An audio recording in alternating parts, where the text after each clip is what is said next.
Ngaji yuk bareng MT Khairatul Nisa. Allahu Akbar. Bismillahirrahmanirrahim. Assalamualaikum warahmatullahi wabarakatuh. Alhamdulillahirabbil alamin wassalatu wassalamu ala nabiyyina Muhammadin wa ala alihi wa sahbihi ajma'in, amma ba'du. Alhamdulillah bertemu kembali dengan ibu-ibu Khairatul Nisa. Sebelumnya di mana ya Bu? Di Puri ya Bu ya? Di Puri Bintaro. Puri pernah di Musola gitu ya? Oh iya.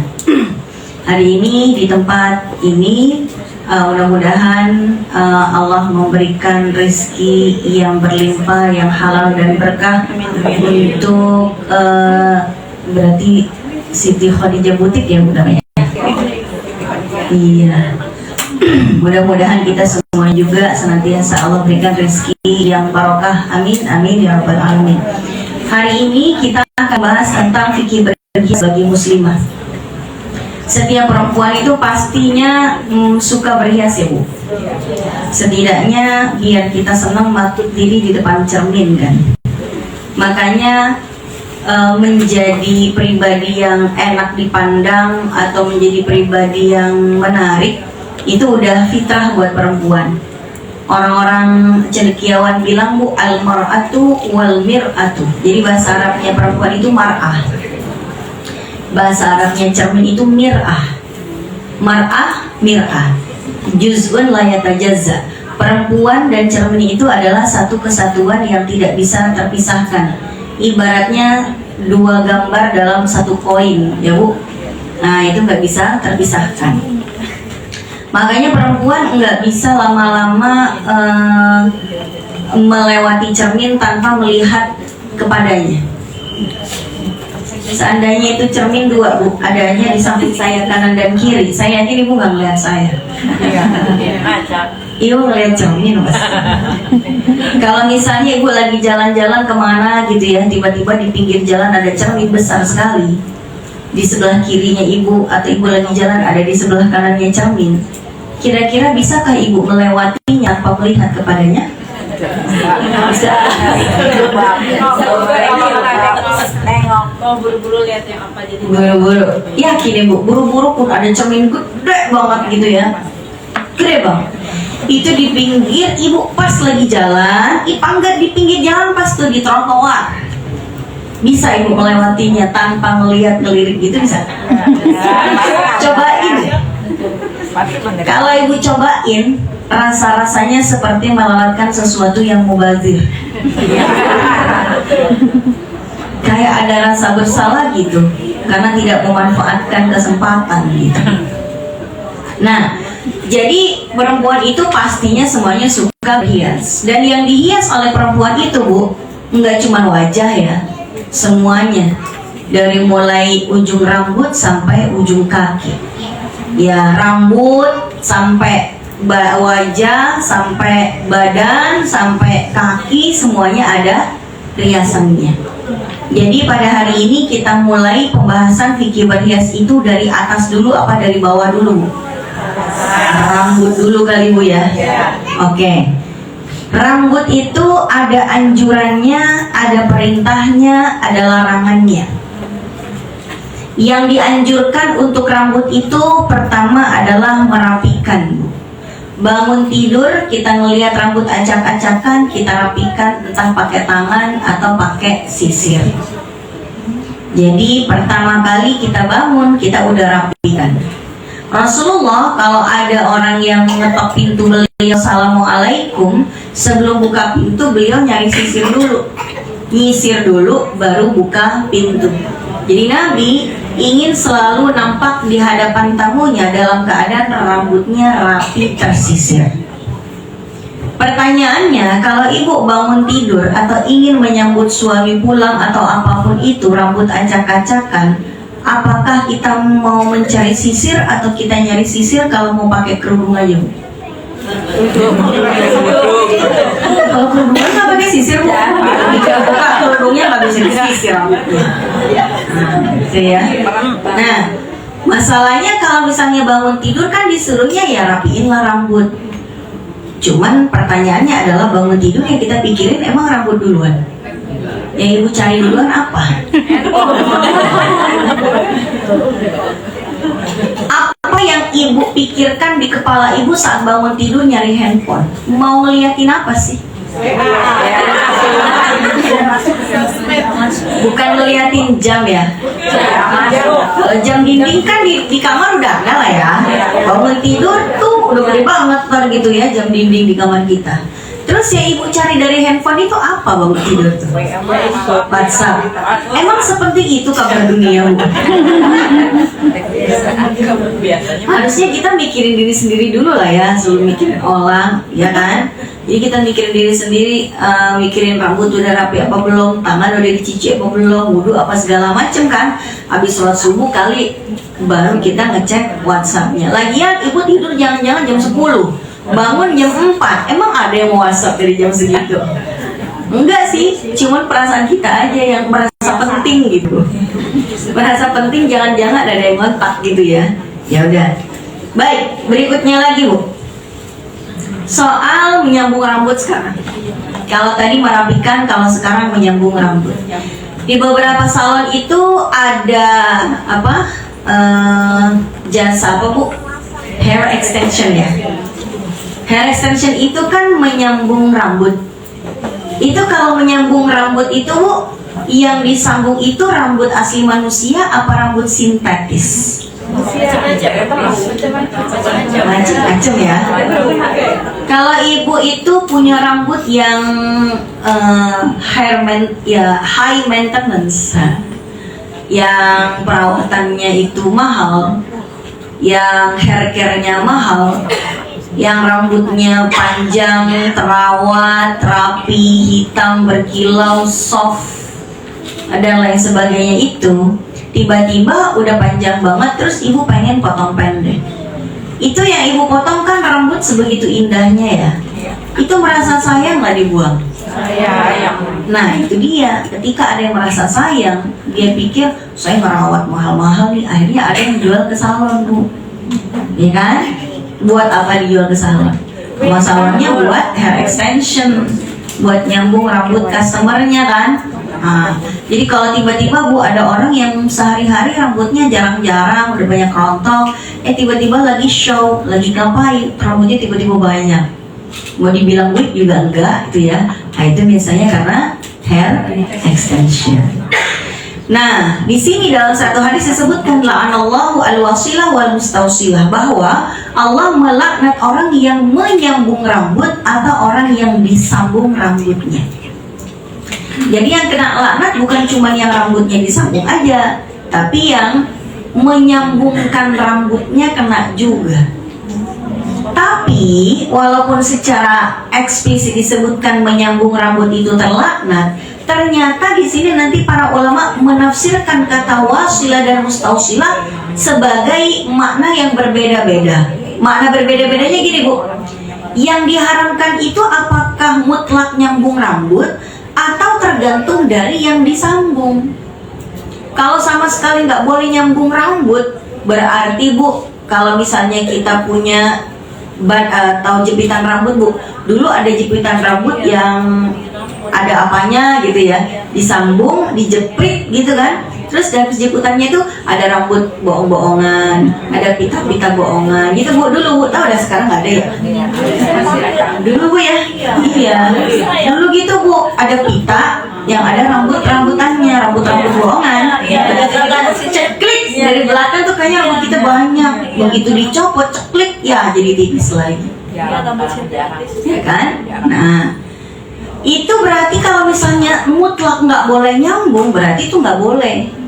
Termasuk konde kan disambung Bu, konde, ya kan? Nah, itu kan disambung ceklek, gitu kan? Rambutnya tadinya ibu-ibu itu tipis, begitu pakai konde, jadi rambutnya kayak banyak, gitu kan? Nah, berarti sama sekali nggak boleh. Bagaimana? Ternyata nanti para ulama berbeda pendapat tergantung dari yang disambung itu apa. Kalau yang disambung itu adalah human hair atau sya'run adami bahasa Arabnya. Kalau itu adalah rambut asli manusia, hampir semua ulama semuanya mengharamkan. Kalau yang disambung adalah dengan rambut asli manusia. Tapi kalau rambutnya itu tidak menjadi rambut asli manusia, namun rambutnya itu sintetis atau mungkin rambutnya dari bulu hewan, apalagi ya Bu, selain bulu hewan sama sintetis plastik, sapu ijuk ya Bu ya, kan dari pepohonan kan sapu ijuk tuh. Iya ada pohonnya tuh. Ada orang rambutnya disambung pakai sapu ijuk tuh. Atau misalnya bulu hewan kira-kira bisa nggak sih buat nyambung Bu? Bu, kuncir kuda tuh istilah ya? Iya. Bukan kuncir rambut gara-gara disambung pakai. Gitu. Kalau buntutnya kuda, ada buntutnya ya? Ekornya ada, buntutnya sapi juga ada kan? Nah itu bisa nggak dibikin rambut-rambutan? Bisa kan Bu? Orang Indonesia kan pasukan anti mubazir Bu. Apa jadi manfaatkan? Coba kalau orang kurban, emang ada yang dibuang? Nggak ada. Paling apa yang dibuang? Kadang-kadang yang haram-haramnya juga tetap digunakan, darahnya kadang tetap ditadah jadi marus, padahal nggak boleh kan? Nggak boleh marus. Tapi tetap ada yang nada Bu. Terus kotorannya dijadiin kompos tuh. Nggak usah nanya iganya, buntutnya, kulitnya, nggak usah nanya deh itu, semuanya dimanfaatin lah dari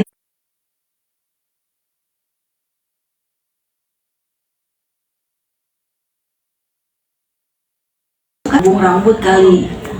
Tapi kalau enggak ya minimal buat jadi gantungan kunci ya Bu ya. Nah jadi kalau itu bukan rambut asli manusia, para ulama berbeda pendapat. Ada yang membolehkan secara mutlak, pokoknya kalau bukan rambut asli manusia boleh, itu mazhab Hanafi. Yang kedua ada yang melarang secara mutlak, apapun yang disambungkan mau rambut asli manusia atau enggak boleh, haram. Nah itu Maliki. Jadi kalau di Maliki menyambung apapun jadi nggak boleh ya, termasuk konde, termasuk orang kalau pengantenan Bu, di sininya tuh apa tuh yang disangkutin tuh melati yang belum mekar tuh, apa namanya? Ya pokoknya melati yang belum mekar tuh, yang di ronce-ronce itu, kan itu disambungkan ke rambut, itu jadi nggak boleh, kalau mutlak nggak boleh. Kalau, bilang kalau ya Bu jangan sampai haram-haram lah. Kalau misalnya, kalau di dalam mazhab Maliki memang itu nggak boleh, tapi ada pendapat yang tengah-tengah nih Bu. Para ulama dalam mazhab Syafi'i, mazhab Hambali itu pendapatnya tengah-tengah, nggak terlalu ngebolehin mutlak, nggak terlalu ngelarang mutlak. Para ulama dalam mazhab Syafi'i yang di Indonesia kita memang kebanyakan bermadhab Syafi'i mengatakan bahwa boleh-boleh saja perempuan menyambung rambutnya dengan rambut selain rambut manusia, dengan syarat bahannya tidak najis.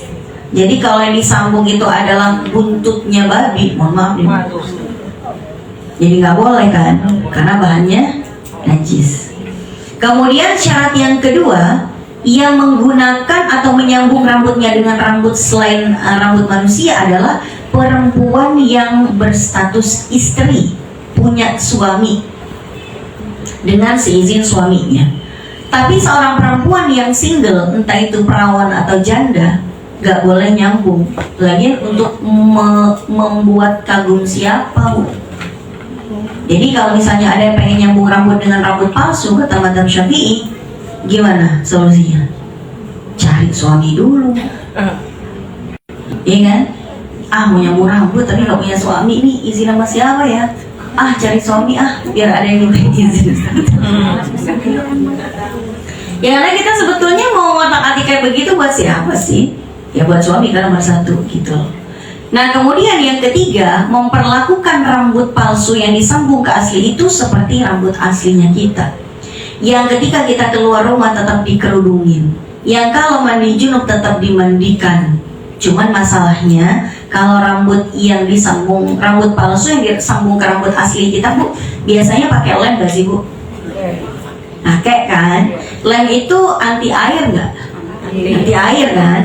Berarti kalau rambut asli kita disambungkan ke rambut asli kita pakai lem, berarti ada lem di ujung rambut asli kita yang membuat air tidak bisa membasahinya ketika mandi junub. Jadi kalau mandi junub, rambut palsunya harus dicopot biar lemnya juga dicopot. Jadi pasang, suaminya tertarik, berhubungan badan lah mereka gitu ya. Habis berhubungan badan mandi junub, copotin lemnya, copotin rambutnya. Habis itu pasang lagi gak apa-apa. Tapi nanti mandi junub, copotin lagi. Biar nggak ribet pakai wig sih Bu, ya kan? Itu yang gampang boleh. Yang gampang, wig gampang dicopot, dipasang, dicopot, dipasang. Apalagi wignya yang nggak pakai lem sama sekali, pakai karet gitu ya. Nah, jadi kalau kata suaminya kayaknya kamu cantik deh kalau rambutnya tiba-tiba pirang gitu kayak bule-bule. Nah ini dipakai wig boleh. Gimana Mas, cantik nggak? Ih cantik-cantik, coba yang warnanya kayak orang Arab, merah-merahan. Di rumah itu ada koleksi wig banyak tuh. Tapi begitu dia pakai wig, wignya harus yang berbahan tidak najis dan sintetis. Dan memperlakukannya kayak gini Bu, kalau kita pakai wig itu seperti nggak pakai kerudung kan, memang seperti tidak menutupi rambut. Kalau kita pakai wig di dalam rumah, keluar rumah kerudungin aja Bu. Karena percuma kita pakai kerudung di luarnya pakai wig, jadi kayak tapi banyak kayak gitu sekarang. Ada kayak gitu. Pakai kerudungnya warna hitam, di luarnya dipakai wig. Ada buat show. Belum pernah lihat. Ada di show-show itu. Ada juga rambut khusus baru kerudung. Jadi pakai kerudung hitam, sudah pakai wig. Jadi dia berdalil, saya tetap menutup aurat kok. Ini kan wig, bukan rambut asli katanya. Iya sih, tapi tasyabuh Bu. Tasyabuh itu artinya menyerupai seperti tidak pakai hijab. Jadi don't try it at home ya. Gitu. Karena ada beberapa yang seperti itu. Oke, baik. Rambut sintetis dan rambut hewan ada yang memperbolehkan dengan syarat-syarat seperti yang tadi kita sebutkan. Baik. Nah ini sebagaimana disebutkan oleh Wahbah Az-Zuhaili dalam kitabnya Al-Fiqhul Islami wa Adillatuhu, diharamkan menyambung rambut dengan rambut manusia bla bla bla bla. Kenapa? Karena gini Bu, apa yang terputus dari badan kita itu harusnya tidak dirius kembali kecuali dalam kondisi darurat. Tidak boleh digunakan kembali. Misalnya rambutnya udah dipotong, jangan dipakai lagi. Kuburkan, benamkan, itu lebih bagus. Kalau nggak dibenam, ya nggak dosa sih. Tapi kalau dibenam, punya fadilah dan keutamaan tersendiri. Kuku udah dipotong Bu, itu kalau bisa jangan dipakai lagi. Jadi misalnya kuku saya ini kan pendek-pendek, ada orang kukunya panjang banget gitu ya, dipotong gitu kan. Habis itu saya pasang ke kuku saya gitu. Itu juga nggak boleh jadinya, karena itu adalah kuku asli manusia. Jangan dirius, dibuang aja atau lebih bagusnya dibenam. Termasuk apa yang terputus dari badan seorang manusia itu nggak bisa dirius. Kayak apa Bu yang terputus dari manusia selain kuku dan rambut apa ya? Gigi. Ibu kalau ada orang yang copot giginya jangan Ibu pakai ulang ya.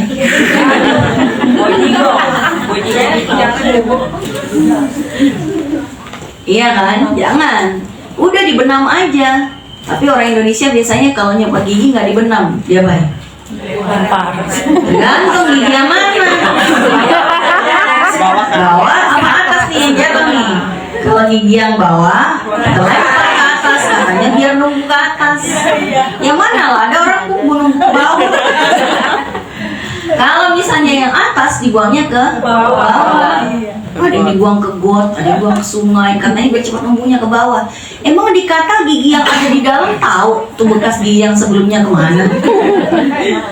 Harusnya itu dibenam Bu, mau di mana gitu. Apalagi Bu yang tercopot, terkeluar dari atau terputus dari badan manusia dan nggak boleh dipakai. Bekas kulupnya anak-anak yang dihitam, jangan dipakai ulang ya. Buat apa juga? Ada sunatan massal, itu bekas kulupnya penisnya anak kecil yang dihitam kan, dipotong kulupnya kan. Itu jangan dipakai ulang. Lagi mau dipakai buat apa? Itu kalau bisa dibenam. atau kalau mau dibuang aja gitu ya kira-kira ya. Jadi suatu kulit itu suatu organ tubuh, mau itu kulit, mau itu kuku, mau itu apa namanya rambut tuh nggak bisa dipakai lagi kalau misalnya udah terlepas dari kita kecuali darurat.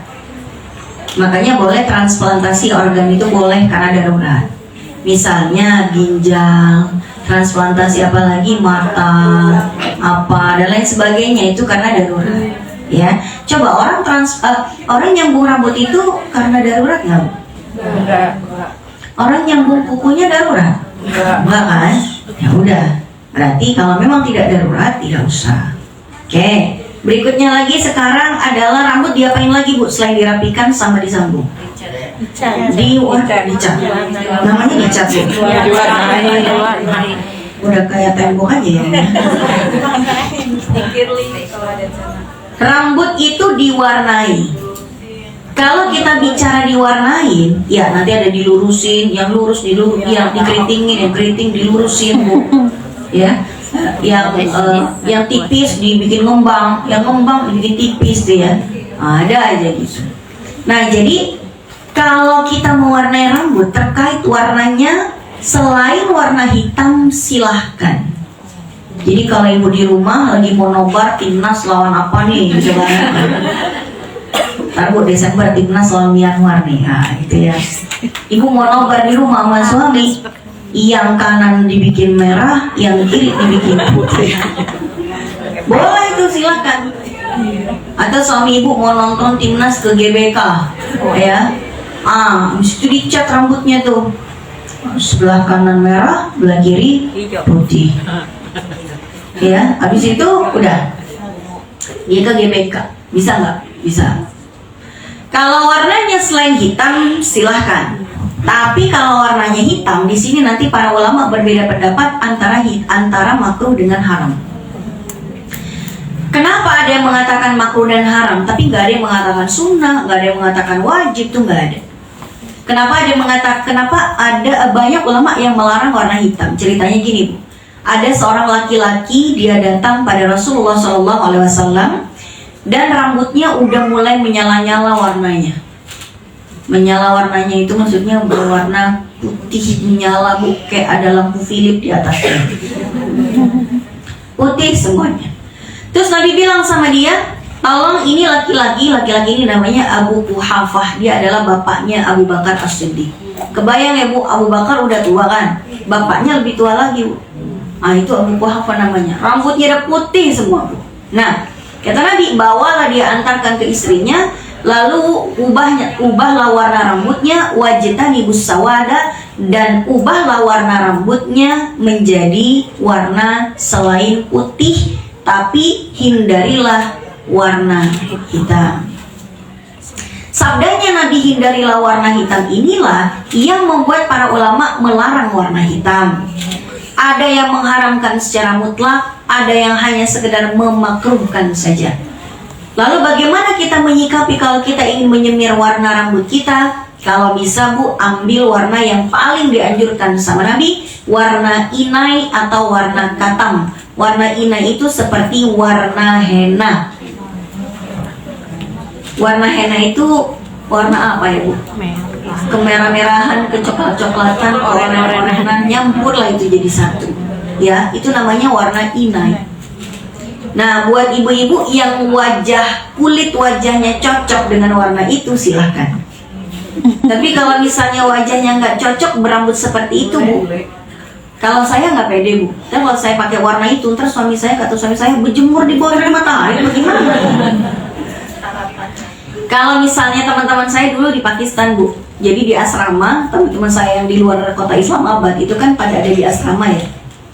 Mereka itu suka banget mewarnai rambutnya dengan warna inai atau warna henna. Jadi kalau shampoannya dicampur dengan bubuk henna. Habis itu dipakai di kepalanya, habis itu dibungkus pakai anduk panas, habis itu dibilas udah. Nah itu ntar rambutnya itu pada kemerah-merahan gitu ya. Nah itu cocok Bu, karena teman-teman saya itu mukanya tuh macam Prati Zinta semua lah gitu. Tuh ya. Jadi wajah-wajahnya itu kayak orang-orang sana lah, cantik-cantik gitu. India versi terang. Gitu. Itu ya orang-orang Pakistan tuh, orang-orang Punjabi. Nah, jadi kalau ibu mau, ibu merasa udah mulai berubah, silakan ubah warna rambutnya dengan warna henna, silakan. Atau misalnya mau diwarnai coklat tua, coklat muda, hijau, nggak apa-apa. Cuman gini bu, kalau pewarna rambutnya itu dari bahan yang melapisi rambut dan bikin air tidak bisa membasahinya, maka kalau mandi junub diilangin dulu. Dihilangin dulu tuh catnya, atu-atu gitu diilangin. Ibaratnya ibu tahu maskara nggak? Maskara itu dicat kan bulu mata kita pakai maskara yang melapisi, dan itu waterproof kan, anti air. Jadi kalau cat rambut kita itu sifatnya kayak maskara yang melapisi rambut dan dari bahan yang tidak tembus air, jangan bu. Kenapa? Kalau ibu mandi junub ribet. Bukan nggak boleh, boleh. Kalau itu bukan dari, kan warnanya bukan hitam. Iya, warnanya bukan hitam, oke. Tapi kalau bahannya itu melapisi dan anti air, itu nanti ribet. Buat mandi junubnya harus di remove dulu satu persatu biar air tidak terhalangi membasahi rambut kita. Gitu lah. Ibaratnya ibu pakai maskara di rambut, tapi maskaranya nggak warna hitam misalnya ya. Nah itu kan melapisi rambut. Kalau junub nggak bisa basah rambutnya gara-gara terlapisi dengan cat-cat tadi yang tidak bisa ditembus air. Jadi bukan nggak boleh. Apa solusinya biar ibu bisa ngecat rambut pakai cat yang bahannya waterproof? Gimana bu solusinya? Kalau lagi haid aja bu, seminggu main lah. Nggak perlu mandi junub kan selama seminggu? Bisa nggak durasinya lamaan? Bisa. Nifas saja bu. Lumayan tuh kan, 2 bulan tuh. Silahkan gitu. Cuman ribet amat mau pakai cat rambut aja kudu nifas dulu kan gitu ya. Jadi mendingan nggak usah lah bu, carilah bahan yang tidak anti air ya. Cari bahan yang hanya mewarnai saja tapi tidak melapisi rambut. Seperti shampoo dan henna tadi bu, mewarnai tapi tidak melapisi. Oke. Kemudian kita bahas lagi selain rambut ada yang terlarang. Bu, kenapa kita bahas yang terlarang? Kenapa kita nggak bahas dalil-dalil yang memperbolehkan? Karena yang memperbolehkan itu terlalu banyak untuk kita bahas. Sedangkan yang diharamkan itu terbatas. Kalau kita cari dalil-dalil yang memperbolehkan, itu belum tentu ketemu juga. Jadi kita masuk ke hukum asalnya, al-aslu al-ibahah. Pada dasarnya segala sesuatu itu diperbolehkan kecuali ada dalil yang mengharamkan. Jadi bu nggak usah nanya, ada nggak dalil yang memperbolehkan pakai bedak? Nggak ada. Tapi ada nggak larangannya pakai bedak? Nggak ada. Ya berarti boleh, selesai. Jadi kalau nggak ada larangannya, otomatis boleh. Itu aja. Sama kayak makanan juga. Ada nggak hukum bolehnya kita makan apa nih bu? Roti keju. Ada nggak? Hadis tentang roti keju ada nggak? Nggak ada. Tapi ada nggak larangan kita makan roti dan keju? Nggak ada. Iya berarti boleh. Kalau nggak ada larangannya berarti boleh. Udah gitu aja. Nah jadi yang tidak boleh kita lakukan dalam tindakan-tindakan merawat dan berhias diri, pokoknya kalau nggak ada dalil larangannya boleh, titik. Itu ya. Jadi kita hanya bahas yang terlarang aja. Sedangkan yang diperbolehkan itu banyak. Nah yang terlarang berikutnya adalah pertama, la'anallahu al-washimat wal mustawshimat. Allah melaknat orang-orang yang mentato dan orang-orang yang ditato. Nah, pentatoan yang terlarang di sini bukan tato-tatoan yang ada di atas lapisan epidermis, bukan yang di atas ini bu. Tapi di bawah jaringan dalam, di lapisan bukan hanya epidermis, di bawahnya epidermis apa namanya? Dermis.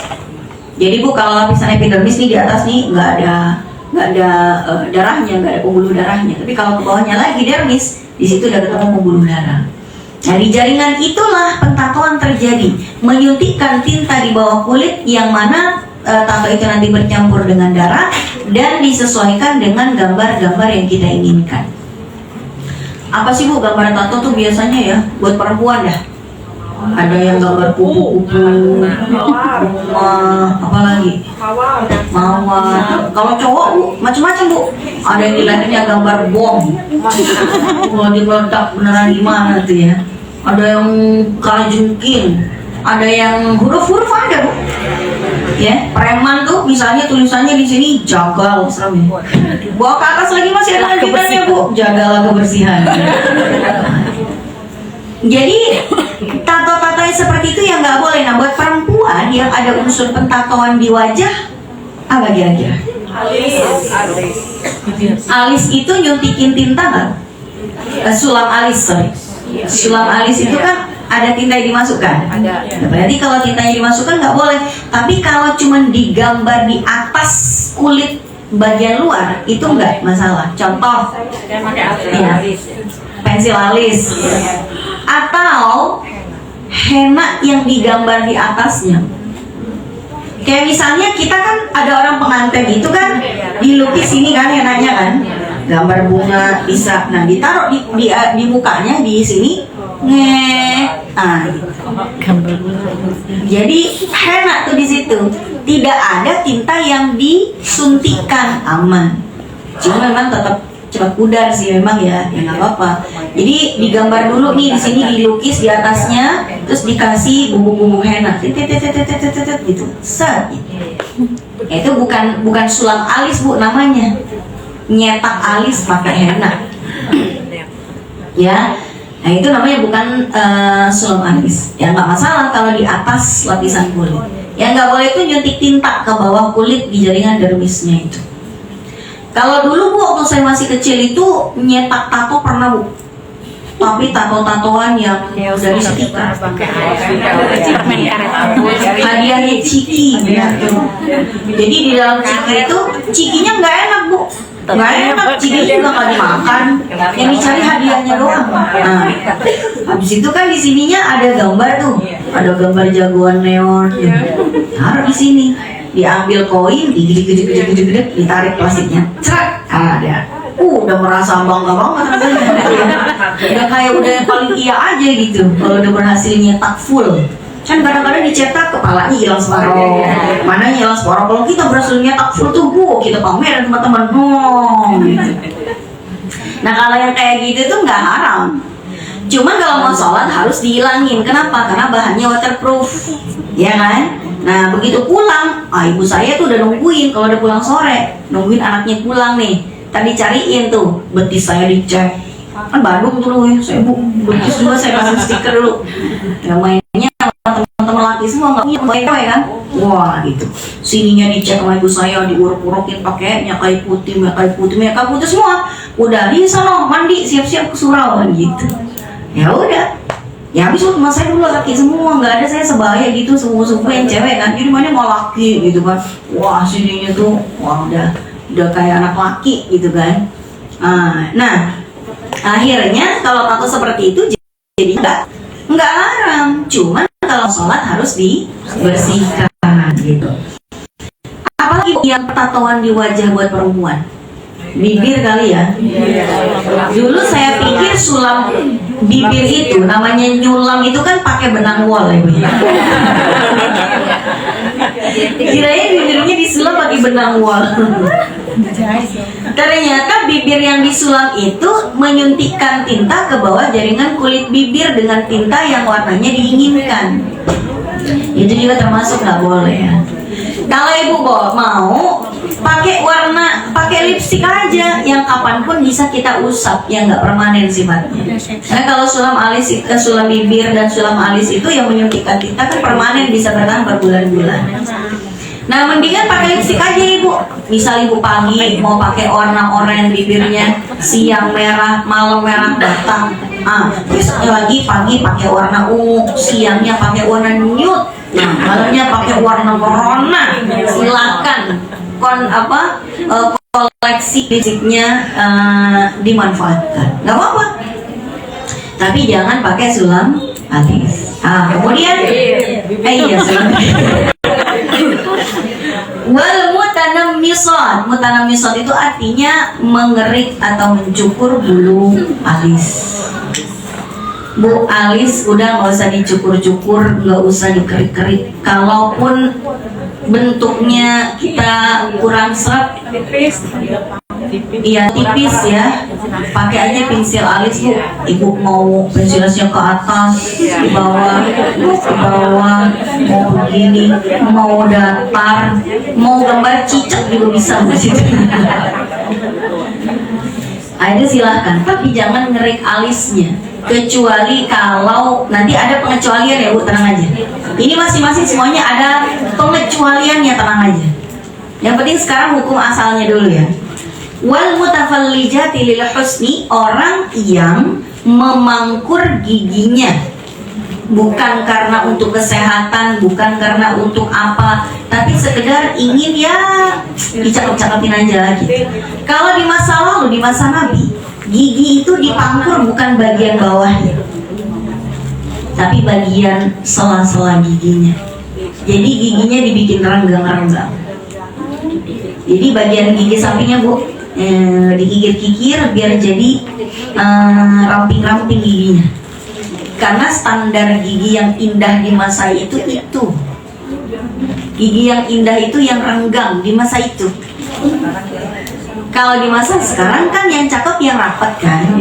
Kalau di masa itu yang renggang karena dianggap kayak giginya remaja yang awet muda.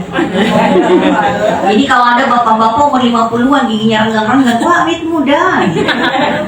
Kayak giginya remaja loh. Gitu. Nah, ya bu, namanya juga standar kecantikan, ketampanan itu berbeda-beda bu. Di masa Nabi itu 14 abad yang lalu bu, jangankan 14 abad yang lalu. Kita nih bu, zaman sekarang aja standar kecantikan kita antar negara, antar bangsa itu udah beda. Kalau di Indonesia standar perempuan cantik yang kayak gimana? Ya putih ya, putih langsing, tinggi, bodinya kayak hitam, gitu ya. Apalagi rambutnya panjang, hitam, berkilau, tersenyum manis, sering ketawa, kuntilanak. Ya kan? Coba kalau kita ke Eropa, bintang-bintang megastar, superstar, itu mah perempuan, cewek-ceweknya, istri-istrinya jarang yang putih bu. Kalaupun putih dia berjemur. Biar apa? Biar kulitnya coklat, eksotis. Coba lihat siapa tuh mega bintang sepak bola, Ronaldo, ceweknya putih emang, coklatnya hampir hitam. Iya kan? Lionel Messi tuh dari Argentina, coba lihat istrinya, hitam bu. Kalau di Indonesia udah dikatain aura maghrib tuh.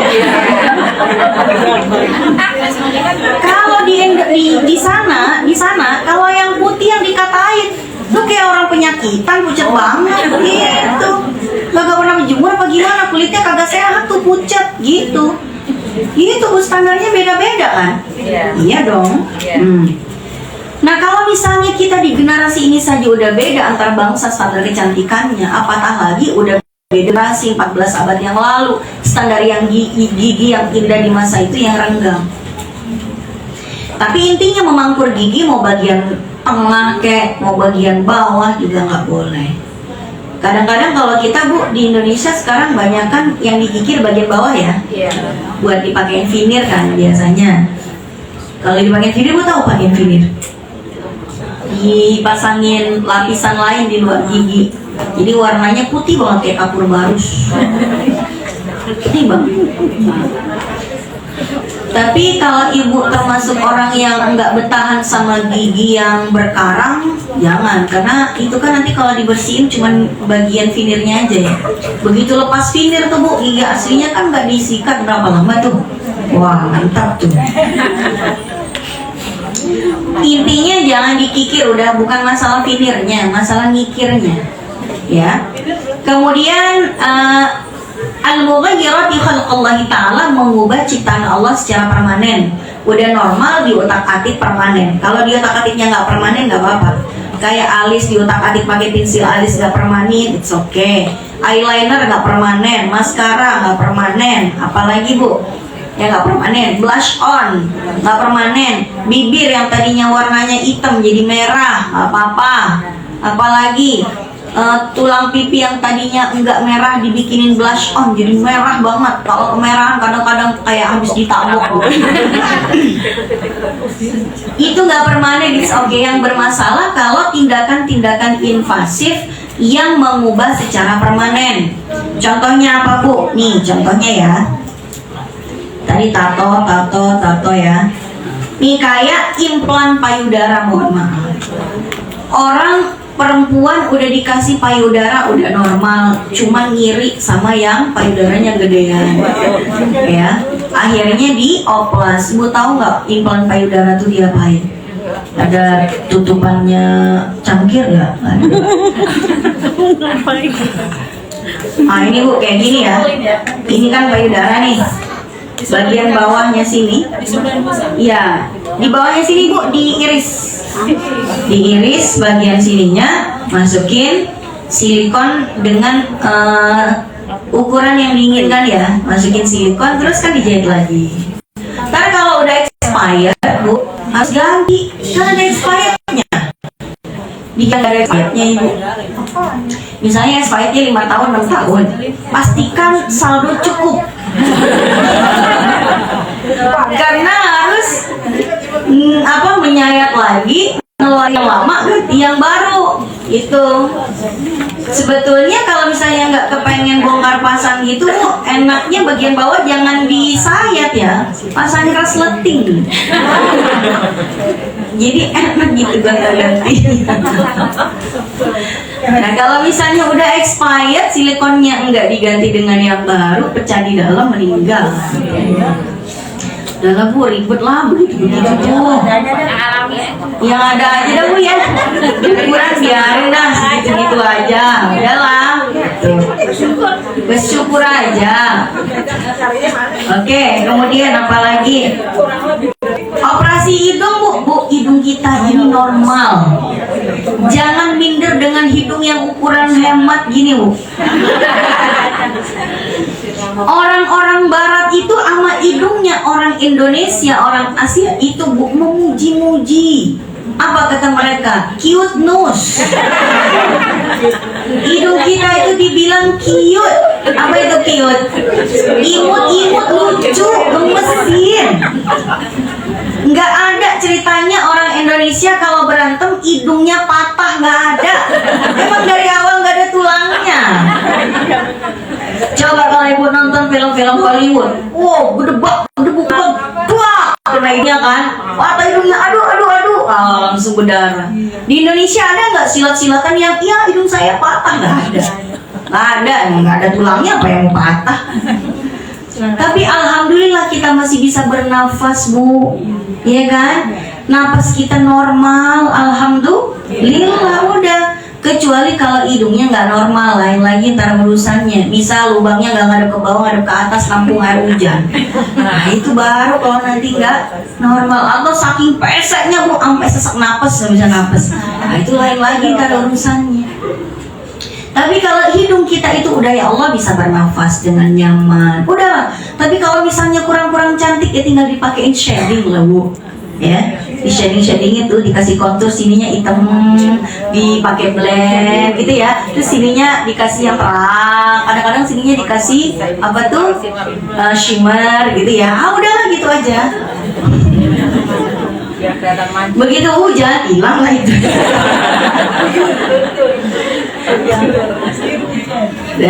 Nah sekarang, apakah larangan-larangan dari hadis itu mutlak sama sekali nggak bisa digoyang aturannya? Ternyata bisa. Ada kondisi di mana boleh melakukan hal-hal yang tadi. Hadis yang tadi disyarah, dijelaskan kembali kandungan hukumnya oleh Ibnu Hajar Al-Asqalani dalam kitab fenomenalnya yaitu Fathul Bari Syarah Sahih Bukhari. Beliau mengatakan gini, sebetulnya mentato dan lain sebagainya itu ada sih kebolehannya. Kalau apa? Lau ihtija ilaihi li'ilajin aw aibin. Ada syaratnya.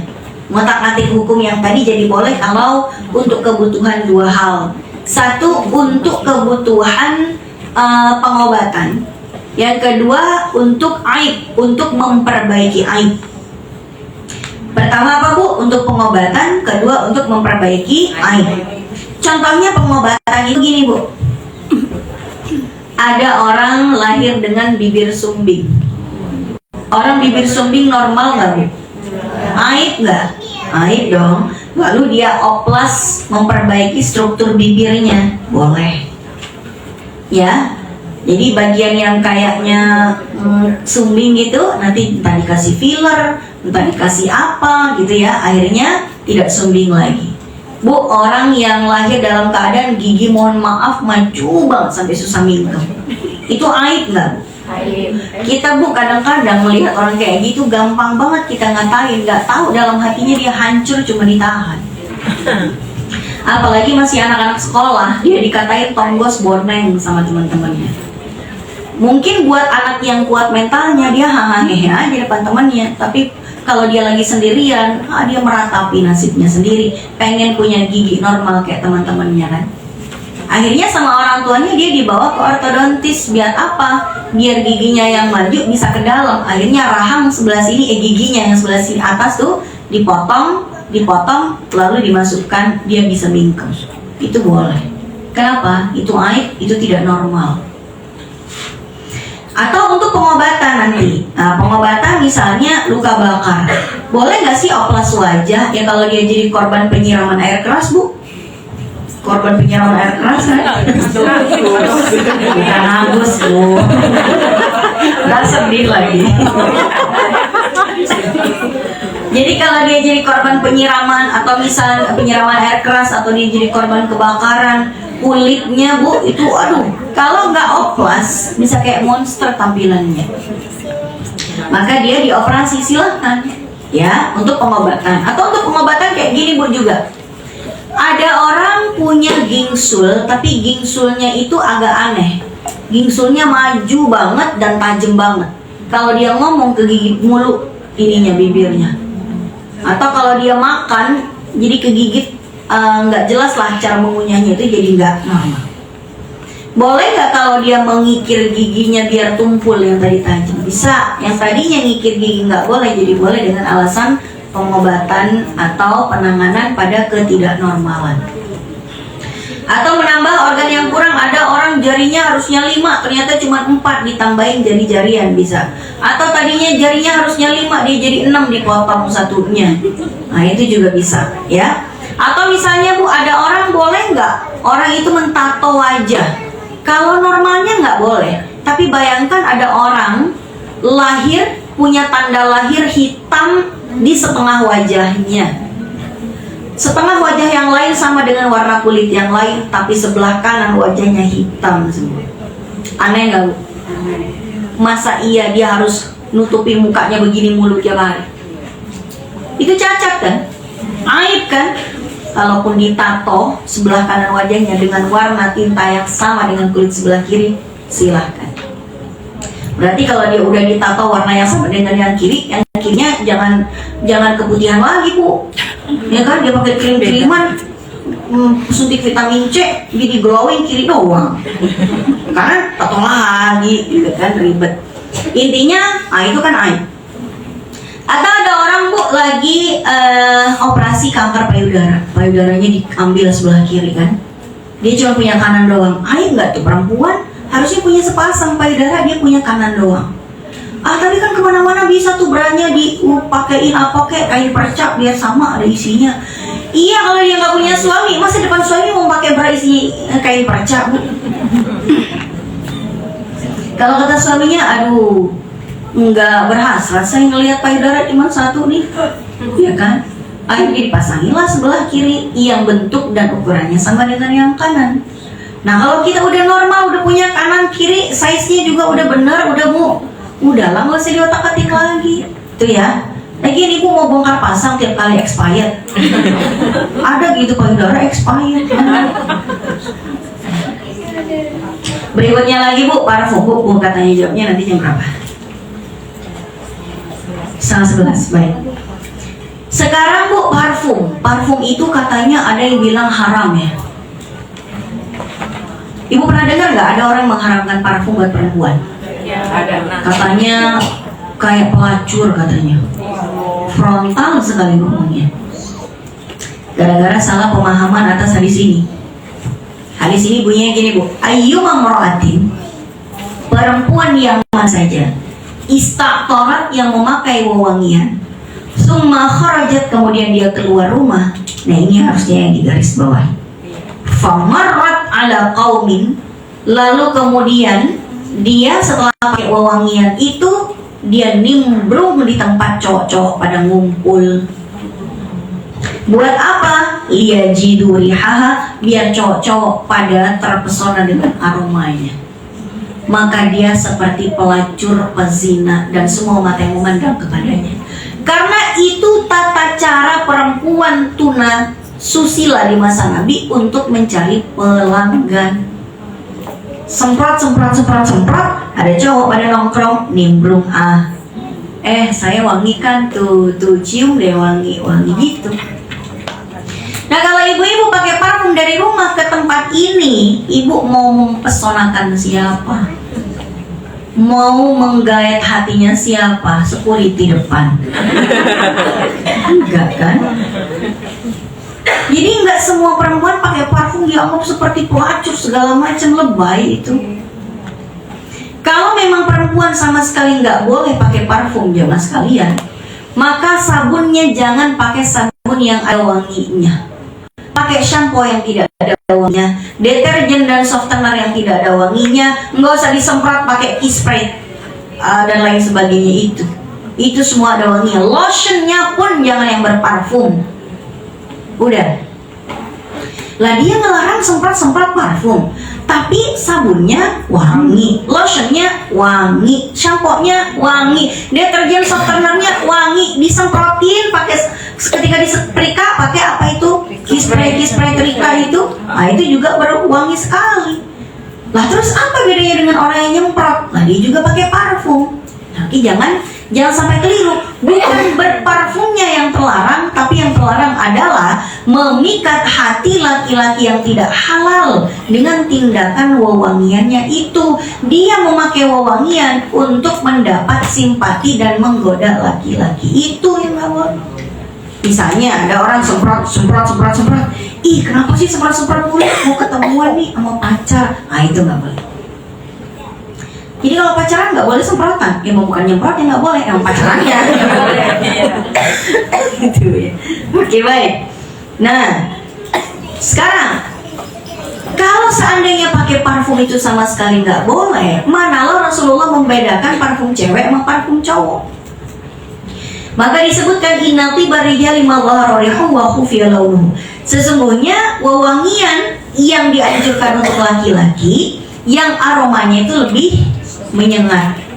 Laki-laki, perempuan aromanya yang lebih soft. Nah dulu parfum wewangian itu kalau disemprotkan ke pakaian itu ada warnanya. Nah buat laki-laki cari yang warnanya itu nggak terlalu kentara, tapi kalau perempuan silakan kentara juga nggak apa-apa. Kalau sekarang parfum kan nggak berwarna. Nah, dijelaskan lagi apa yang disebut dengan aroma soft untuk perempuan. Maka kata Abdullah bin Jibril bahwa perempuan itu maksudnya aromanya yang soft itu khufiya rihuhu kalwardi wal yasmin, seperti aroma mawar atau aroma melati. Ya, seperti aroma wardah. Wardah itu artinya mawar, dan yasmin itu artinya melati. Atau misalnya aroma yang lain deh yang tadi nggak terlalu menyengat banget sama sekali. Kira-kira seperti itu jemaah sekalian. Nah, kalau mau kita berparfum yang dapat pahala, ya parfum yang kita semprotkan untuk memikat hidungnya suami kita. Begitu suami kita pulang kantor, istri dalam keadaan udah wangi gitu ya. Ya dosa nggak kalau istri menyambut suami dalam keadaan wajah bau bawang, rambut bau terasi, tangan bau apa gitu. Dosa sih enggak bu, cuman suaminya pulang-pulang sudah Cari lagi. mana pakai daster bolongnya 13 biji, bolongnya di ketek ada, bolong di mana ada gitu ya. Kayak gitu. Ya gini bu, kita hargai suami kita itu yang telah menjaga mata dan hatinya selama di kantor. Di kantor itu bu, baru dia buka pintu kantor udah sapa sama resepsionis, pagi pak, gitu ya. Mana suaranya merdu banget, mana dandanannya bening banget, mana wangi banget, kinclong gitu ya. Sampai di rumah pengen disapa begitu juga sama istrinya. Istrinya bu, rambut tahu kemana, muncrat-muncrat gitu kan. Pipinya udah bau bawang, tangannya bau terasi, habis nyambel gitu kan. Nah itulah kira-kira. Dia minimal udah ganti baju, udah cuci tangan, udah semprot parfum kali gitu kitanya. Nah kalau parfum beralkohol gimana bu? Iya nggak apa-apa. Ini ya. Tuh. Parfum beralkohol itu seperti apa dan bagaimana? Iya nggak apa-apa, emang sengaja sih tutup. Ntar ibu nggak dengerin saya baca itu ntar. Alkohol sama homer itu sama nggak hukumnya? Sama. Gini bu, homer itu najis. Jadi kalau ada orang menyiram bajunya pakai homer, berarti bajunya nggak bisa dipakai buat sholat karena najis. Sekarang kalau orang yang protein bajunya pakai alkohol, apakah sama seperti dia menyemprot homer yang najis? Beda. Jadi homer sama alkohol itu beda apa sama? Beda. Kalau ibu bilang sama, ibu kalau pakai hand sanitizer berarti tangannya belepotan najis ya. Kalau ibu bilang sama, berarti kalau anak luka, ibu seka pakai cairan antiseptik Revanol, berarti lukanya karena najis ya. Jadi alkohol sama homer itu beda bu. Homer itu kullu muskir, segala yang memabukkan itu namanya homer. Dengan atau tanpa alkohol, kalau bikin mabok itu namanya homer. Apa bu yang bikin mabok padahal nggak ada alkoholnya? Ekstasi itu 0% alkohol, tapi bikin mabok nggak? Maka ekstasi itu tetap homer walaupun dia nggak ada alkoholnya. Apalagi bu yang nggak ada alkoholnya tapi bikin mabok? Cinta.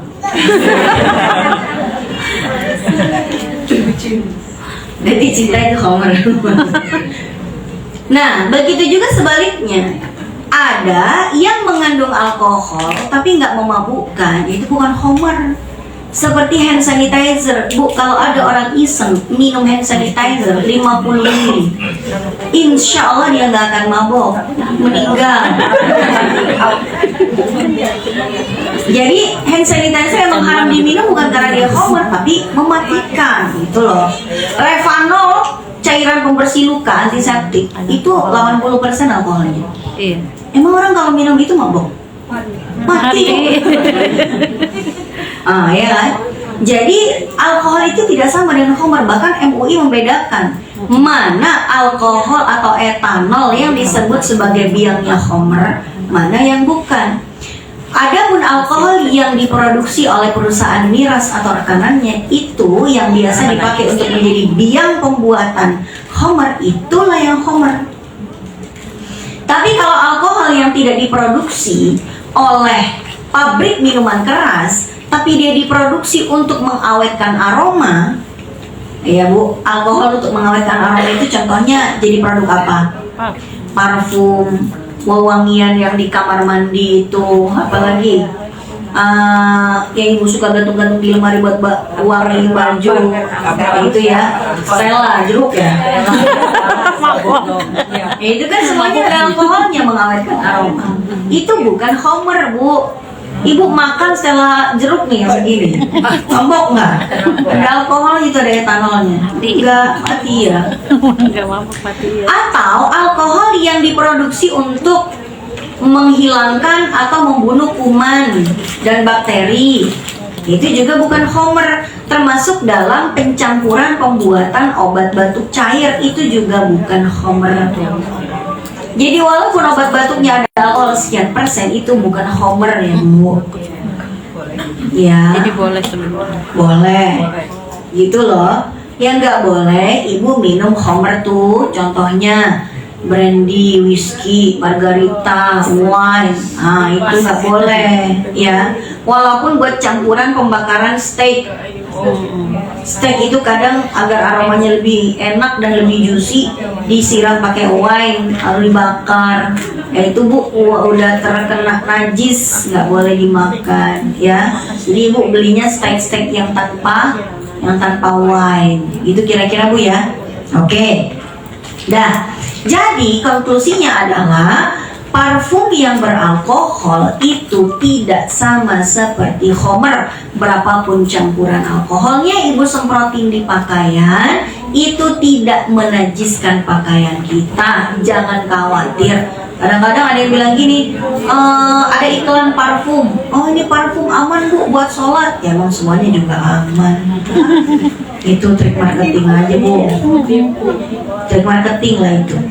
Oke, sampai di sini udah waktunya tanya jawab ya Bu. Masih ada 6 menit sih. Oh iya, di captionnya saya kan mau bahas tentang apa tuh namanya? Botok ya Bu? Ibu tahu botok nggak? Yang dibungkus pakai daun pisang, ya. Ada yang teri sama tempe. Jadi lapar. Ini botox. Botox itu singkatan Bu. Botulinum apa namanya? Botulinum toxin. Botox. Sekarang kan apa-apa disingkat nih. Iya kan? Iya kan? Apa Bu? Cireng, aci digoreng gitu kan. Nah, ini botox, botulinum toxin. Di Fatwa MUI tahun 2020 nomor 21. Ini tentang botox. Lu tau botox nggak sih? Yang diapain? Yang disuntikin ke wajah atau daerah tertentu untuk bukan mematikan, melumpuhkan otot dia. Jadi kalau orang misalnya di sininya dipakai botox itu ya, sininya pakai botox, ntar hilang keriputnya. Atau dipakai botox sebelah sini Bu. Jadi kalau orang senyum nggak ada keriputnya. Cuman kalau kebanyakan pakai botox Bu, kesian, nggak bisa ekspresif ya. Kita Bu misalnya lagi nonton bola, gol kan, gitu kan. Kalau orang kena botox, Emang iya? kalau ada orang lagi ngelawak lucu banget, iya, gitu kan ya, kita ketawa nih begini. Dan kalau orang kena botox, ya karena ibu kering. Ya tapi nggak ada ininya, nggak ada apa, nggak ada keriputnya. Oke, kita baca ya tentang botox. Ada yang boleh, ada yang enggak. Tapi lihat syaratnya. Kemarin saya bahas ini, dia cuma ngedengerin ada yang boleh, tuh dia dengerin boleh, harus dia pergi. Habis itu besoknya saya ngisi ke situ lagi. Ustazah boleh kan botox? Iya ada yang boleh, ada yang enggak Bu kemarin. Ibu kan dengar kan mana yang boleh, mana yang enggak? Saya dengar bolehnya aja. Saya udah botox, begitu saya udah botox, ternyata bahannya katanya dari enzim babi. Ibu bukan saya yang salah ya. Jangan panggil saya kalau nanti di akhir ada masalah apa. Salah yang tes. Habis Bu tanggung jawab dunia akhirat Bu. Tiba-tiba dia kena masalah di pengadilan akhirat. Saya pernah dengar masalah ini mau habis saya tadi panggil lagi Bu ke situ. Ya Allah. Saya bilang Bu, Ibu dengerin dong sampai akhir. Main pergi aja langsung ke dokter ya dia. Ya Allah. Begitu dengar halal langsung MUI halal Dok, langsung dipasang sama dokternya botoxnya. Ternyata bahannya bersinggungan dengan babi kan. Bukan dari DNA babi. Kayak gini Bu, beberapa bahan botox tuh sama kayak pembuatan vaksin yang ada bersinggungan dengan babi itu gini. Jadi kan butuh pengembangan bakteri. Pengembangannya itu butuh apa ya? Dikembangkan di suatu tempat yang namanya enzimnya babi gitu.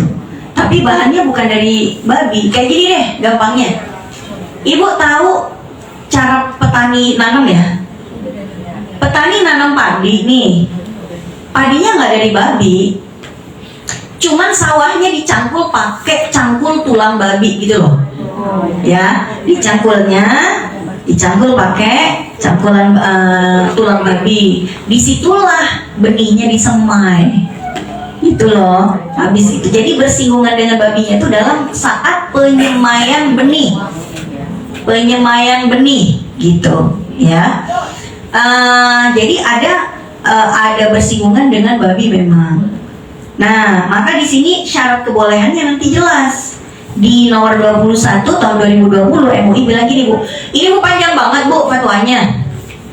Ada belasan halaman. Menimbang, mengetahui, panjang banget. Saya langsung memutuskan aja ya. Di halaman 11 memutuskan. Udah. Ketentuan umum.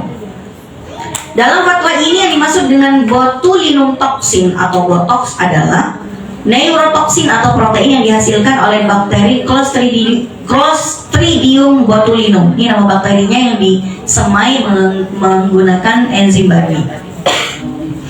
Tapi macam-macam, ada yang nggak pakai enzim babi, ada yang pakai. Yang dapat menyebabkan kelumpuhan sementara pada otot. Suntik botox adalah tindakan medis dengan menyuntikkan botox ke bagian tubuh yang dikehendaki.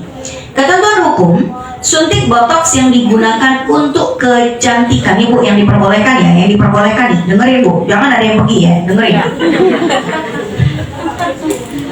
Suntik botox yang digunakan untuk kecantikan dan perawatan seperti mengatasi kerutan, mengencangkan otot pada wajah, memperbaiki kontur wajah yang asimetris seperti di alis dan dahi, Bu. Ada orang misalnya alis kanannya lebih tinggi dari alis kirinya, dipakein botox biar dia yang kiri ikutan naik, jadi sama, atau yang kanan ikutan turun. Nah itu kan asimetris ya. Nah itu diperbolehkan. Kenapa? Memperbaiki aib. Kemudian memperbaiki jaringan parut. Jaringan parut di wajah, atau jaringan parut, nggak tahu parutan kan? Nah, pipinya itu ada jaringan parutnya, kasar banget. Mungkin kebanyakan jerawat yang dia iseng dipencet-pencetin mulu gitu kan. Ada jaringan parut atau kita bilang kayak stretch mark ya. Stretch mark ada lagi tuh yang kayak jaringan kulit jeruk, apa namanya? Bukan stretch mark, namanya apa, Bu? Bukan. Aduh, kayak kulit jeruk itu loh. Yang kulitnya orang tuh. Nah itulah pokoknya ya. Bukan pori-pori membesar. Ada orang, mohon maaf, di bagian bokongnya kasar banget. Selulit, masya Allah. Selulit dan stretch mark ya, itu jaringan parut ya. Memperbaiki jaringan parut, mengatasi kemerahan kulit di wajah dan kulit yang over berminyak berlebihan pada wajah. Hukumnya boleh dengan syarat. Syarat Bu ya. A. Tidak untuk tujuan yang bertentangan dengan syariat. Enggak pakai botox demi menyenangkan suami orang. Nah, jadi pelakor nggak boleh, Bu. Ipar adalah menggunakan bahan yang halal dan suci, Bu. Ingat ya, menggunakan bahan yang halal dan suci. Kalau misalnya dari bahan yang bersinggungan dengan najis, tidak boleh. Kemudian C. Tindakan yang dilakukan terjamin aman, tidak beresiko tinggi yang mencelakakan diri dan jiwa kita. D. Tidak membahayakan baik bagi diri sendiri, orang lain maupun lingkungan. Maksudnya membahayakan bagi diri sendiri apa, Bu? Ya misalnya dia beresiko tinggi, beresiko misalnya melumpuhkan organ-organ vital, efek sampingnya dan lain sebagainya. Atau membahayakan bagi orang lain. Siapa yang bahaya, Bu? Suaminya, Bu. Dimintai duit mulu. Maupun lingkungan, nanti tidak mencemarkan lingkungan. Dilakukan oleh tenaga yang ahli dan kompeten serta amanah. Jangan ke dokter abal-abal ya, Bu. Cari yang memang kompeten melakukannya. Itu Bu ya. Jadi di sini itu tidak ada efek mengubah ciptaan Allah nggak ada. Memperbaiki semuanya, memperbaiki jaringan kerutan, mengencangkan otot yang udah mulai berkerut, ada. Jadi ternyata boleh. Misalnya di sini kan udah mulai kerutan, kalau misalnya mikir bu, dia gini, ini kan ada garis-garisnya bu, ya kan? Nah orang kalau pakai botox dia nggak bisa begini, nggak bisa dia begini. Jadi kalau dia mau begini dia bisa, nggak bisa begini. Karena otot sebelah sini itu dikencangkan biar apa? Biar nggak ada kerutan. Atau di sini tuh misalnya dikasih kerutan, jadi kalau senyum bu nggak ada garis-garis kayak begini, gitu ya. Ternyata itu diperbolehkan. Atau misalnya jaringan parut dibikin mulus karena ototnya dikencangkan, jadi mulus kembali gitu. Tapi yang tidak boleh apa? Ini dia yang tidak diperbolehkan.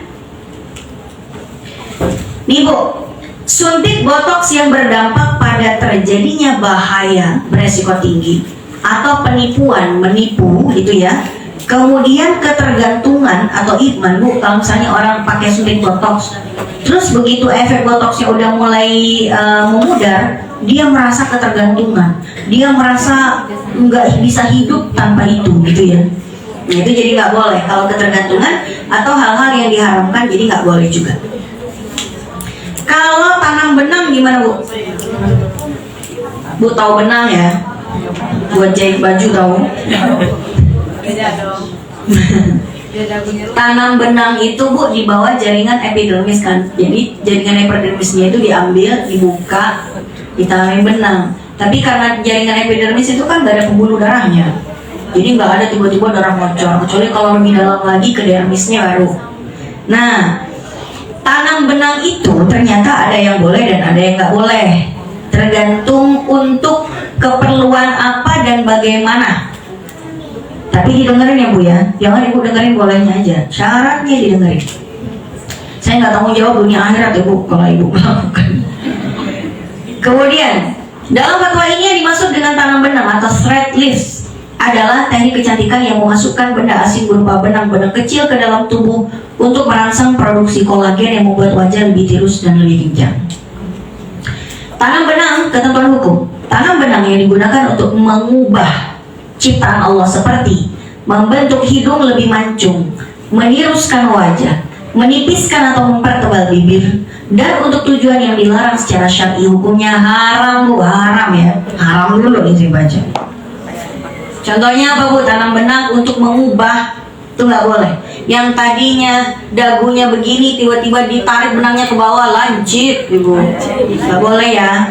Orang Indonesia kenapa ya bu harus lancip aja hidungnya, pipinya, kok pipinya namanya.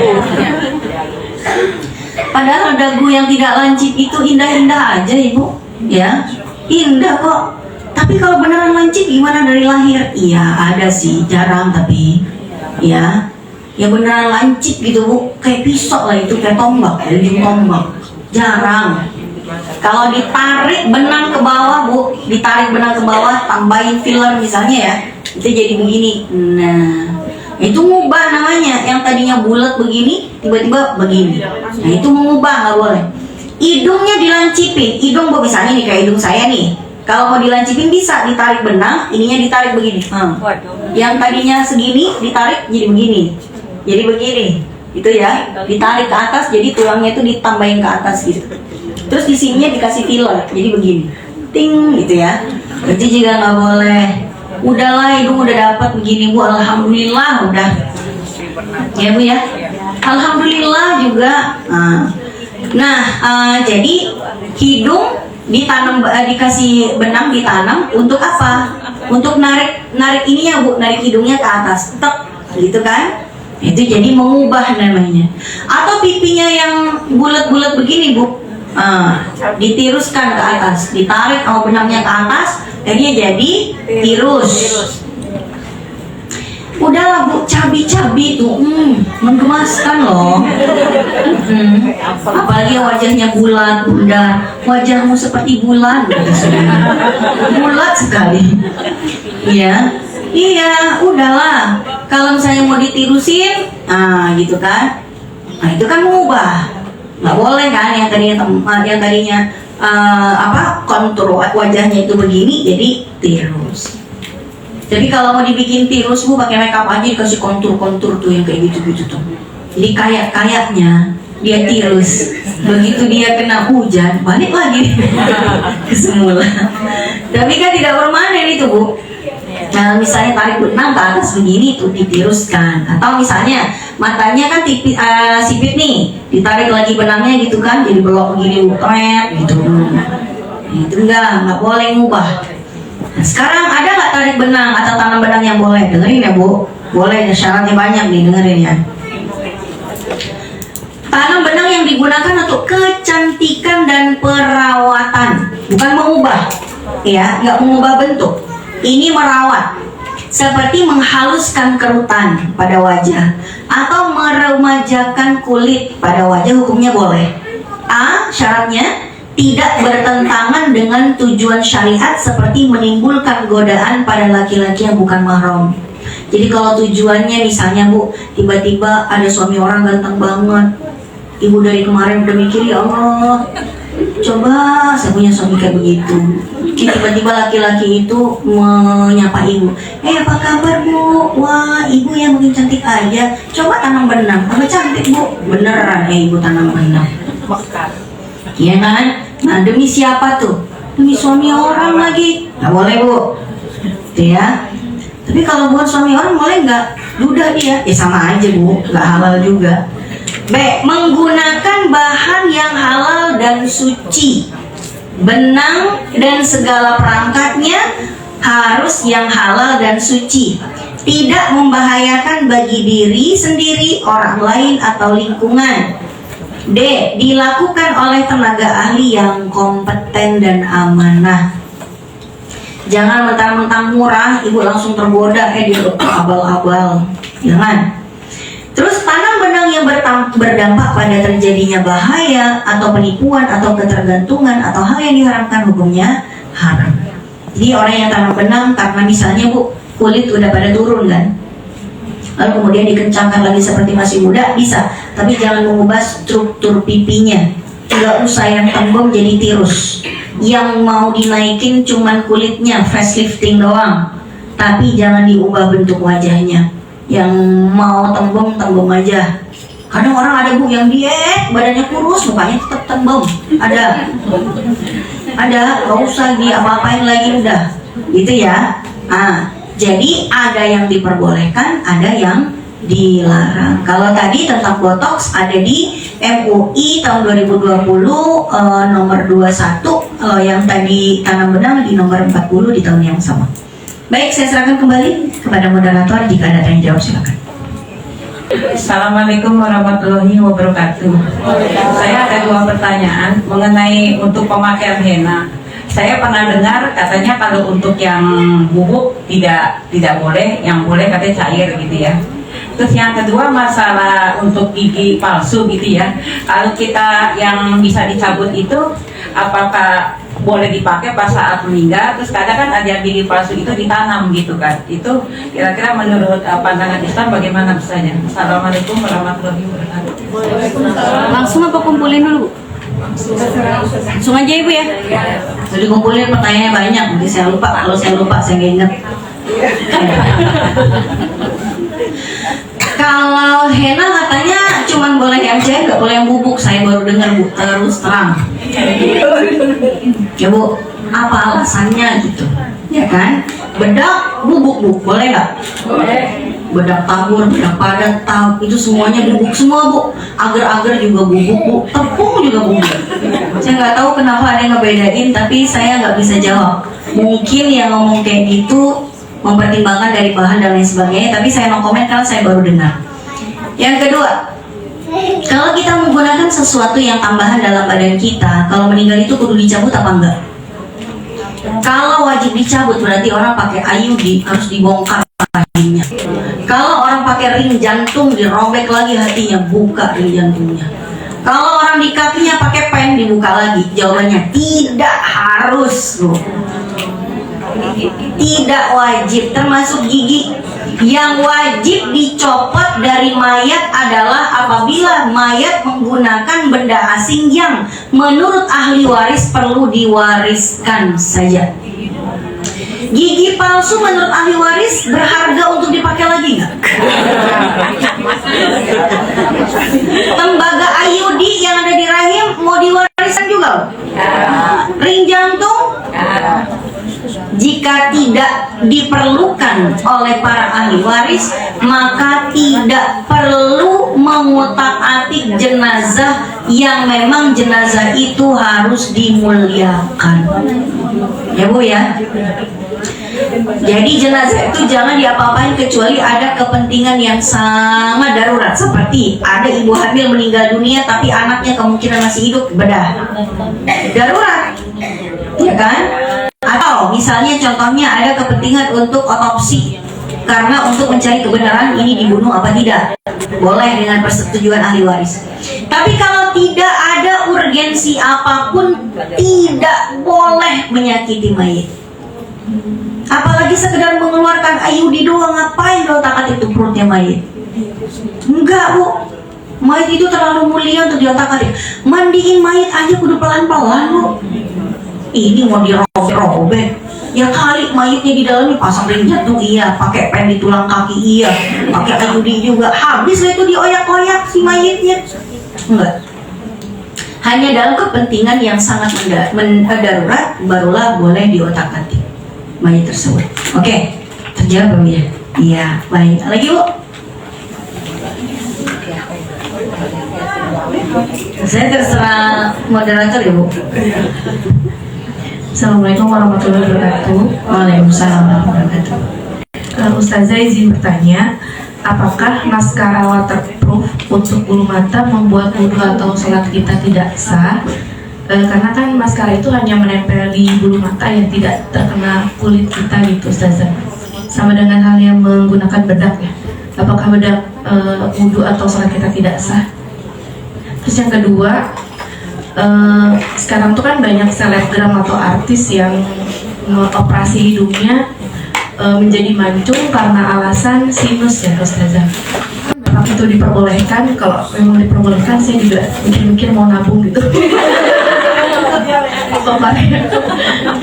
mungkin itu aja Ustazah. Assalamualaikum warahmatullahi wabarakatuh. Ibu hidungnya udah cantik banget, aduh. Emangnya gara-gara sinus harus dioprak-aprik ya Bu? Saya nggak tahu ya Bu ya. Ditanyain ke dokternya si selebgram dan artis itu. Tanyain dah ke dokternya, Dok, emang harus dibentuk semancung itu biar hilang sinusnya? Tanya dah.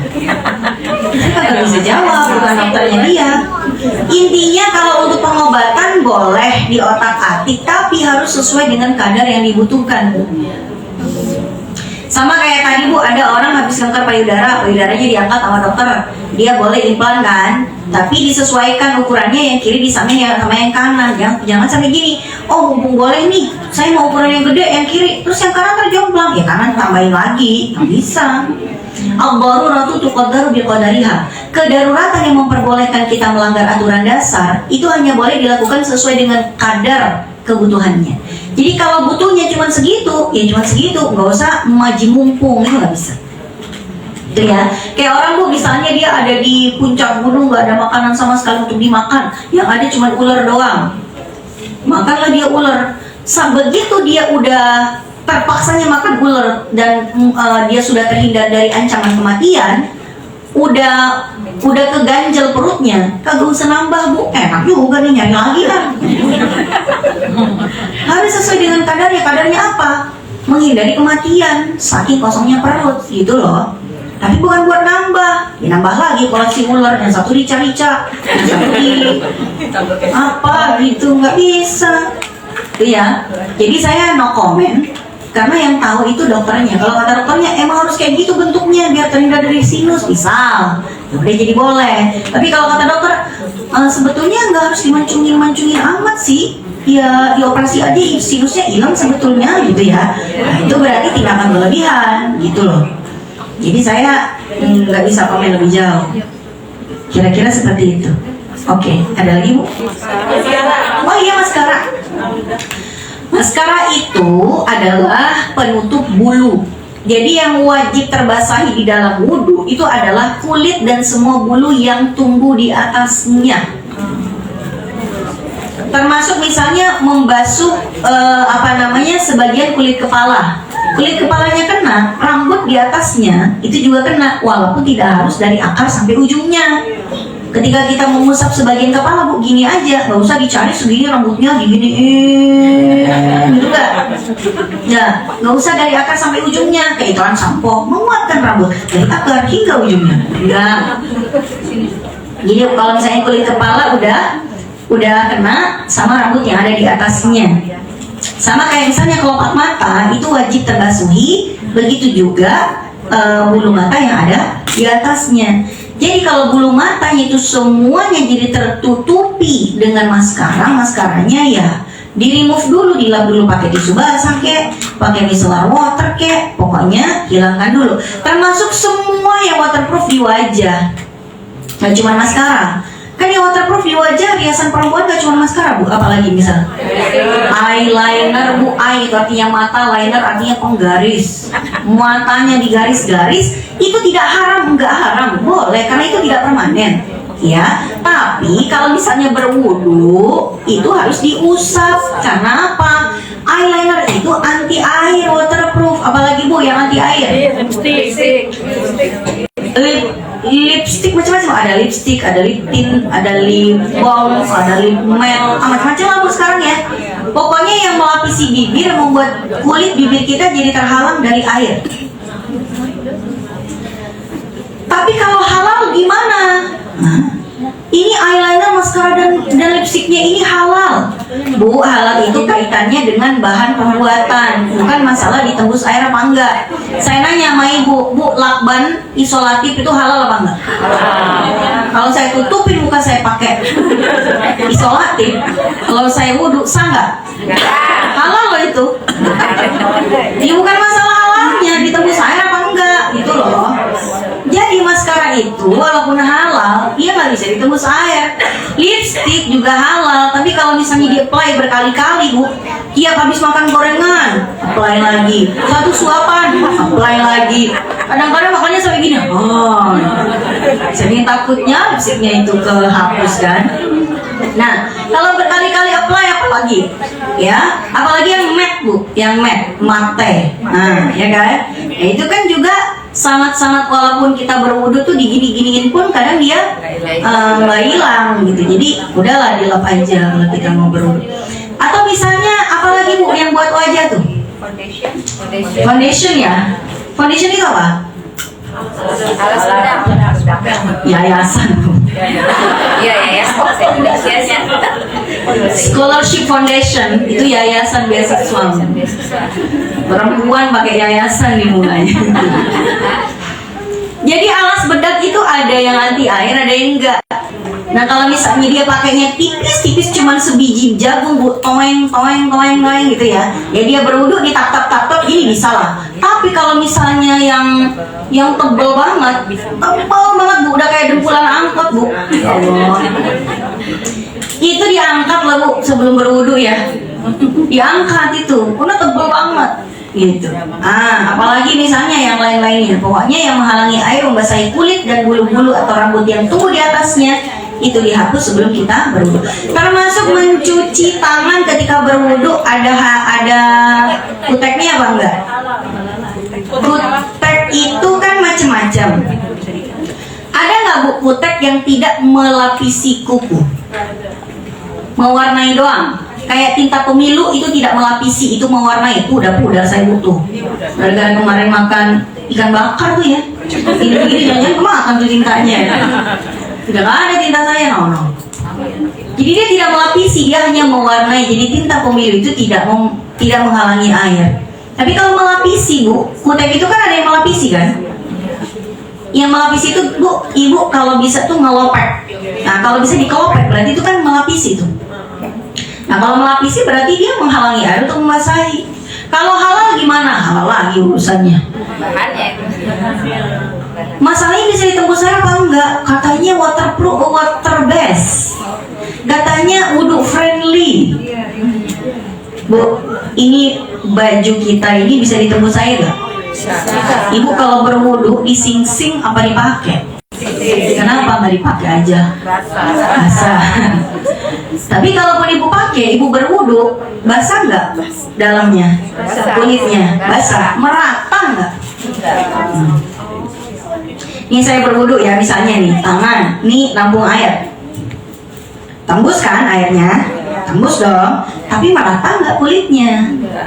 Harus make sure. Jadi kalau saya mau berwudu tanpa membuka baju saya guyurin di bawah keran sampai tembus rata. Sama kayak kutek yang katanya bisa ditembus air, guyurin aja di bawah keran gini, udah rata gitu. Ketopek dia bu. Ya udahlah ibu, kalau pakai nyari kutek itu yang benar-benar tidak melapisi. Tapi nggak tahu ada nggak sih yang tidak melapisi kutek? Nggak ada ya? Yang bisa dicopot juga kan kayak. Iya, cari aja yang bisa buka copot bu. Pas mau wudhu dibuka, habis wudhu dipakai lagi, ada nggak? Nah kalau henna itu tidak melapisi, cuma mewarnai kan, kayak tinta pemilu. Nah itu nggak menghalangi air. Jadi itu kalau ibu mau pakai, sekarang bukan ada nail art, gitu ya. Nah ibu lah pakai nggak apa, bukan haram, nggak boleh. Tapi kalau berwudu kelopek gitu. Jadi kalau ditanya emang yang haram, kata ustadznya nggak boleh, boleh ibu. Tapi kalau berwudu dikelopek. Gitu. Habis wudu ibu pasang lagi, nggak apa-apa. Gitu loh. Intinya air jangan sampai terhalang membasahi kuku kita, gitu. Oke, udah terjawab ya dulu. Masih ada waktunya? Satu lagi boleh, oke.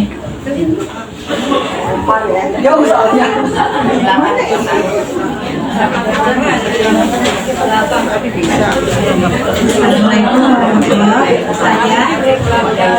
Saya mau nanya, sebelumnya pakai softline. Gue pakai softline boleh nggak? Softline ada unsur ketidakbolehannya nggak? Apakah mengubah ciptaan permanen? Enggak, kapanpun bisa dibuka, nggak permanen ya. Ya, apakah dia itu mentato? Tidak. Mengerik alis? Tidak. Memangkur gigi? Tidak. Menyambung rambut? Tidak. Mengubah ciptaan apakah dia oplas? Enggak. Ada nggak unsur haramnya? Ya kalau nggak ada ya udah selesai. Selesai bu, pakai softline. Orang mau pakai softline kadang-kadang karena dia itu nggak bisa pakai kacamata. Paling-paling ada yang mengharamkan karena kayak ada unsur penipuannya bu. Matanya harusnya hitam, tiba-tiba jadi abu-abu kayak setan.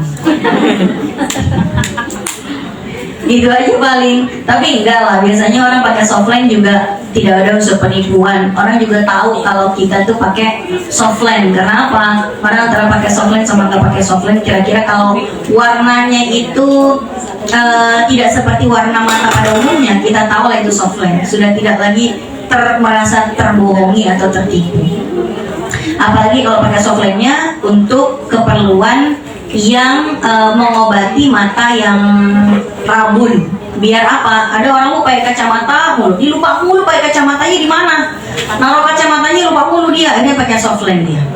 Gitu ya. Terus kalau orang pakai softline harus dibuka nggak kalau berwudu? Enggak bu, bola mata nggak harus basah pada saat wudu. Jadi ibu kalau wudu nggak usah dikucurin matanya gini. Jadi ibu kalau wudu tuh merem aja gini. Nah, kelopak matanya yang basah, bukan disemprot matanya. Enggak. Jadi bola mata itu bukan area yang wajib terbasahi saat wudu. Jadi pakai softline pun tidak perlu dibuka. Oke? Baik. Ada lagi bu? Iya udah. Saya ikut ibu aja pokoknya. Assalamualaikum warahmatullahi wabarakatuh. Izin bertanya Ustazah terkait kalau kita rambut rontok ya, itu kan katanya kalau untuk mandi hadas besar atau junub itu harus dikumpulin apa enggak Ustazah? Asik. Kalau rambutnya rontok pada saat haid kali maksudnya bu ya atau enggak? Oh. Ada orang yang kalau haid itu tiap kali rambutnya rontok tuh dikumpulin ada. Tahu nggak bu itu dasarnya dari mana? Dari fatwanya Al-Imam Al-Ghazali dalam kitabnya Ihya Ulumuddin. Dan itu hanya fatwa beliau yang menyendiri dan tidak disepakati oleh ulama yang lain. Gara-garanya beliau punya pendapat begini, jangan sampai ada anggota tubuh kita ini yang terlepas dari badan kita dalam keadaan berhadas besar. Khawatir nanti di akhirat dia akan meminta pertanggungjawaban dari kita, kenapa ditinggalkan di dunia dalam keadaan berhadas besar.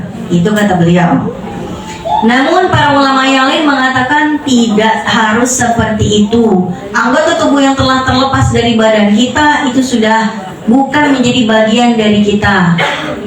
Jadi makanya rambut yang udah dipotong bukan dianggap lagi sebagai aurat. Itu ya. Nah, termasuk rambut yang selama haid itu tidak harus dikumpulkan. Lagi pula, fatwanya Imam Ghazali itu begini Bu, siapa yang rambut atau kukunya atau anggota badannya terlepas dari badannya saat dia berhadas besar. Hadas besar itu enggak cuman haid. Orang yang habis berhubungan badan juga berhadas besar. Tapi kok bisa-bisanya orang habis berhubungan badan kok nggak pernah ngecek ada rambut yang ketinggalan di spray apa enggak? Kenapa cuma yang haid doang yang diributin? Coba. Dan itu bukan cuma pada perempuan doang, laki-laki juga. Ada nggak bapak-bapak yang sibuk nyariin rambut sisa di atas spray kalau berhubungan? Ada nggak ibu-ibu yang kali aja rambutnya lagi sering rontok, ada sisa rambut nggak dibantal? Kenapa nggak dipilihin itu? Kenapa ribut yang sama haid mulu? Gitu loh. Padahal kata Imam Ghazali dalam keadaan berjanabah berhadas besar, apapun penyebab hadas besarnya. Dan juga kalau ibu-ibu lagi haid copot giginya juga kudu dikumpulin, ibu. Karena dia dalam keadaan berhadas besar terputus giginya. Kenapa urusannya rambut sama kuku doang, gitu loh.